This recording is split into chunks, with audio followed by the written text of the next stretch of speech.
पूर्व निर्धारित निकषावर आधारित राज्याच्या दीर्घकालीन व सर्वसमावेशक अमृतकाल राज्य रस्ते विकास आराखडा 2025 ते 2047 तयार करण्याचे प्रस्तावित आहे।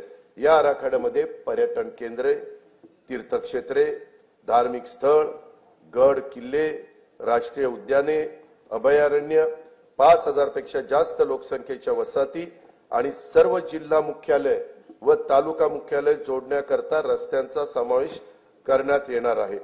आशियाई विकास बँकेच्या सहाय्याने रस्ते विकास प्रकल्पाचा टप्पा 1 पूर्ण झाला आहे। टप्पा 2 मधील 3939 कोटी रुपये किमतीची 468 किलोमीटर रस्ते सुधारण्याची कामे हाती घेण्यात आली आहेत। त्यापैकी 350 किलोमीटर लांबीची कामे पूर्ण झाली आहेत। टप्पा 3 अंतर्गत 755 किलोमीटर रस्ते लांबीची 6589 कोटी रुपये किमतीची 23 कामे हाती घेण्यात आली आहेत। सुधारित हायब्रिड एन्युटी योजनेअंतर्गत 6000 किलोमीटर लांबीच्या रस्त्यांची सिमेंट कॉन्क्रीट करण्याची कामे सुरू आहेत। या कामांची किंमत 36,964 कोटी रुपये आहे। प्रधानमंत्री ग्राम सडक योजना टप्पा 3 अंतर्गत 6500 किलोमीटर लांबीची 5670 कोटी रुपये किमतीची कामे मंजूर असून त्यापैकी 3785 किलोमीटर लांबीची कामे ही पूर्ण झाली आहेत। सन 2025-26 साठी 1500 किलोमीटर लांबीच्या रस्त्याचे उद्दिष्ट ठेवण्यात आले आहे। मुख्यमंत्री ग्राम सडक योजना टप्पा 1 ची कामे पूर्णत्वास आली असून टप्पा 2 अंतर्गत 9610 किलोमीटर लांबीच्या रस्त्यांची दर्जनोत्तीची कामे मार्च 2026 अखेरपर्यंत पूर्ण करण्याचं नियोजन आहे। मुख्यमंत्री ग्राम सडक योजना टप्पा 2 अंतर्गत अतिरिक्त 7000 किलोमीटर लांबीच्या रस्त्याचे कॉन्क्रीटीकरण करण्यात येणार आहे। मुख्यमंत्री ग्राम सडक योजना टप्पा 3 अंतर्गत 1000 पेक्षा जास्त लोकसंख्या असलेली 3582 गावं 14000 किलोमीटर लांबीच्या सिमेंट कॉन्क्रीटच्या रस्त्याने प्रमुख जिल्हा मार्गांना, राज्य महामार्गांना आणि राष्ट्रीय महामार्गांना जोडली जातील। या प्रकल्पाची एकूण किंमत 30,100 कोटी रुपये आहे। पहिल्या टप्प्यात 8000 कोटी रुपयाची कामे हाती घेण्यात येणार आहे।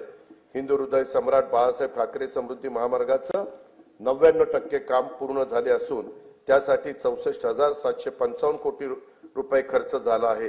इगतपुरी ते आमणे या 76 किलोमीटर लांबीचा टप्पा लवकरच वाहतुकीसाठी खुला होईल। या महामार्गालगत ॲग्रो लॉजिस्टिक हब विकसित केले जाणार असून त्यात कोल्ड स्टोरेज, ग्रेडिंग, पॅकिंग व निर्यात हाताळणी केंद्राच्या प्रमुख सुविधा पुरवण्यात येतील। याचा लाभ प्रामुख्याने विदर्भ व मराठवाड्यातील शेतकऱ्यांना होईल। वर्धा जिल्ह्यातील पवनार ते सिंधुदुर्ग जिल्ह्यातील पात्रादेवी हा 760 किलोमीटर लांबीच्या 86,300 कोटी रुपये किमतीच्या महाराष्ट्र शक्तीपीठ महामार्गाच्या भूसंपादनाची कारवाई प्रगतीपथावर आहे। मुंबई पुणे द्रुतगती मार्गावरील खोपोली ते खंडाळा या लांबीतील मिसिंग लिंक प्रकल्पाचं काम ऑगस्ट 2025 पर्यंत पूर्ण करण्यात येणार आहे। यामुळे प्रवासाचा वेळ आणि इंधन या दोन्हीत बचत होईल आणि वाहतूक कोंडीतून देखील नागरिकांची सुटका होईल। मुंबई उपनगर परिसरातील वाहतूक गतिमान व्हावी यासाठी वर्सोवा ते मड खाडी पूल, वर्सोवा ते भाईंदर किनारी मार्ग, मुलुंड ते गोरेगाव, ठाणे ते बोरिवली आणि ऑरेंज गेट ते मरीन ड्राईव्ह भुयारी मार्ग असे 64,783 कोटी रुपये किमतीचे प्रकल्प हाती घेण्यात आले आहेत। ठाणे ते मुंबई, नवी मुंबई आंतरराष्ट्रीय विमानतळ असा उन्नत मार्ग बांधण्याचं नियोजन असून त्याद्वारे ठाणे, डोंबिवली, कल्याण व अन्य महत्त्वाची मोठी शहरे आंतरराष्ट्रीय विमानतळाशी सुलभरित्या जोडली जाणार आहेत। बाळकुम ते गायमुख या ठाणे किनारी मार्गाची लांबी 13.45 किलोमीटर असून त्याचे सुमारे 3,364 कोटी रुपये खर्चाचे काम सन 2028 अखेरपर्यंत पूर्ण करण्याचं आमचं नियोजन आहे।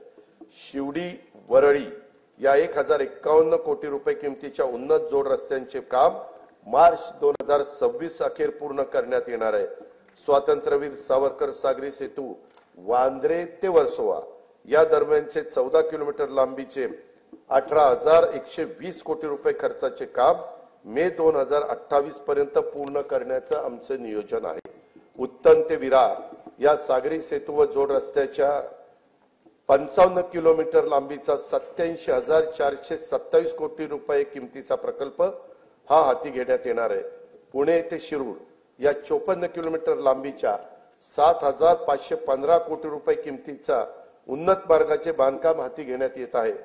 तळेगाव चाकण शिक्रापूर या रस्त्याच्या तळेगाव ते चाकण या 25 किलोमीटर लांबीत 4 पदरी उन्नत मार्ग प्रस्तावित आहे. या प्रकल्पासाठी 6,499 कोटी रुपये खर्च अपेक्षित आहे.